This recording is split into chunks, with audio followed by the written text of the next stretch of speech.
तुमच्या जाहिरातीसाठी एक संधी मोठ्या प्रेक्षकांपर्यंत पोहोचवा. व्यवसाय असो किंवा इव्हेंट, विकासनामा सोबत जाहिरात करा. स्क्रीनवरील नंबरवर आजच संपर्क करा. विकासनामा, तुमचा आवाज, तुमची जाहिरात. तसंच विकासनामाला सबस्क्राईब करा आणि अपडेटेड रहा. बाळासाहेबांच्या विषयी कधी जो आदराचा भाग आहे तो कधी कमी झालेला नाही. पण आता जमातीवर भाषा बोलणं बरोबर नाही, परंतु म्हटलं मी ज्या ट्रॅकमधून आलो तो ट्रॅक हा सांगतो की एकदा चंदनाच्या पाटावर आणि चांदीच्या ताटावर उठलं की परत बसायचं नाही. त्यानंतर सुद्धा बाळासाहेबांचे काही कामानिमित्त, कारण मी 4 ते 14 10 वर्ष मंत्री होतो, आदरपूर्वक मी बाळासाहेबांनी सांगितलेल्या त्या कामांना अंजाम देण्याचा प्रयत्न केला. ज्याला बाळासाहेबांचं निधन झालं त्या दिवशी महापौर बंगला मुंबईमध्ये सगळेच, म्हणजे सुषमा स्वराज पण आल्या होत्या, शरद पवार साहेब होते. शरद पवार साहेब मला बोलले का तुम्हाला काय प्रॉब्लेम बिलेम, तर म्हटलं यापैकी कुणाच्यात हिंमत नाही गणेश नाईकला तिथं रोखण्याची.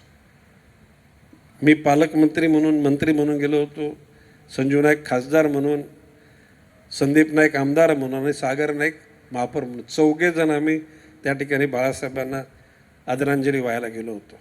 हा क्षण इट इज रेकॉर्डेड आणि सगळ्यांनी बघितलेला आहे.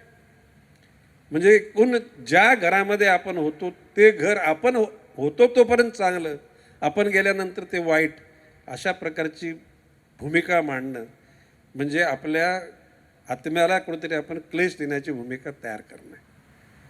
आता त्याच्यानंतर राष्ट्रवादीमध्ये आल्यानंतर 14 वर्ष, आणि मी तुम्हाला सांगतो की शरद पवार साहेबांनी अजूनसुद्धा गणेश नाईक जाण्याचं त्यांना खंत आहे.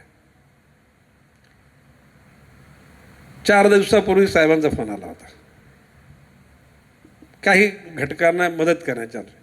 प्रश्न असा की माझी कटुता शिवसेनेतून निघालं, बाळासाहेबांशी नव्हती. मी कोणाविषयी अनुद्गार काढले नाहीत, शिवसेनेविषयी काढले नाहीत. राष्ट्रवादीतून बाहेर गेलो, राष्ट्रवादीविषयी सुद्धा मी कधी नेत्याविषयी बोललो नाही. किंबहुना आज आपण बघत असाल तर विधानसभा आणि विधान परिषदेमध्ये ऑल पार्टी सपोर्टेड जर कोण मंत्री असेल तर दॅट्स नेहमीच गणेश नाईक.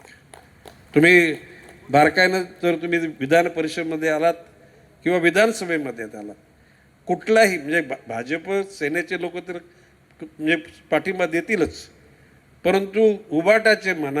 तुमच्या जाहिरातीसाठी एक संधी मोठ्या प्रेक्षकांपर्यंत पोहोचवा. व्यवसाय असो किंवा इव्हेंट, विकासनामा सोबत जाहिरात करा. स्क्रीनवरील नंबरवर आजच संपर्क करा. विकासनामा, तुमचा आवाज, तुमची जाहिरात. तसंच विकासनामाला सबस्क्राईब करा आणि अपडेटेड रहा.